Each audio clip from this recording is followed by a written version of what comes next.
लोकसभा अध्यक्षांनी एक मोठा निर्णय घेतलाय। संसदीय मैत्री गटाची स्थापना करण्यात आली आहे। आता या गटाचं काम काय असणार आहे तर जगभर दौरे करून भारताचे राजनैतिक, आर्थिक आणि सांस्कृतिक संबंध अधिक मजबूत करणं। आता यासाठी विविध पक्षांच्या खासदारांची निवड करण्यात आली आहे। विशेष म्हणजे यात एमआयएमचे खासदार असदुद्दीन ओवैसी यांचा सुद्धा समावेश असणार आहे। तरी कोणत्या खासदाराकडे कुठल्या देशाची जबाबदारी आहे पाहूया। सिंगापूरसाठी राष्ट्रवादी काँग्रेस शरदचंद्र पवार पक्षाच्या खासदार सुप्रिया सुळे, इंडोनेशियासाठी श्रीकांत शिंदे, केनियासाठी संजय राऊत आणि नरेश म्हस्के यांना संयुक्त जबाबदारी देण्यात आलेली आहे।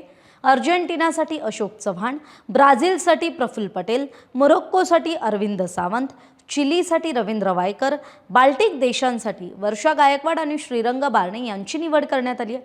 फ्रान्ससाठी शशी थरूर, इटलीसाठी पी चिदंबरम, पोर्तुगालसाठी के.सी. वेणुगोपाल, ऑस्ट्रेलियासाठी मनीष तिवारी, फिलिपिन्सची जबाबदारी ही गौरव गोगोई यांच्याकडे असणार आहे, ग्रीसची जबाबदारी कनिमोळी यांच्याकडे, अल्जेरियासाठी डेरेक ओब्रायन आणि अभिषेक बॅनर्जी, तर एमआयएमचे खासदार आणि सर्वेसर्वा असदुद्दीन ओवैसी यांना ओमान दौऱ्याचं प्रमुख करण्यात आलंय। समाजवादी पक्षाचे अखिलेश यादव जपानमध्ये तर राम गोपाल यादव इजिप्त गटाचं नेतृत्व करतील। आम आदमी पक्षाचे संजय सिंह हे कॅरेबियन देशांच्या दौऱ्यावर असतील, तर आरएसपीचे एन.के. प्रेमचंद्रन हे मादागास्करला जाणाऱ्या शिष्टमंडळाचे अध्यक्ष असतील।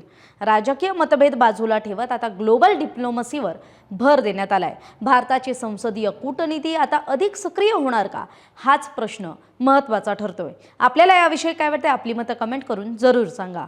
धन्यवाद।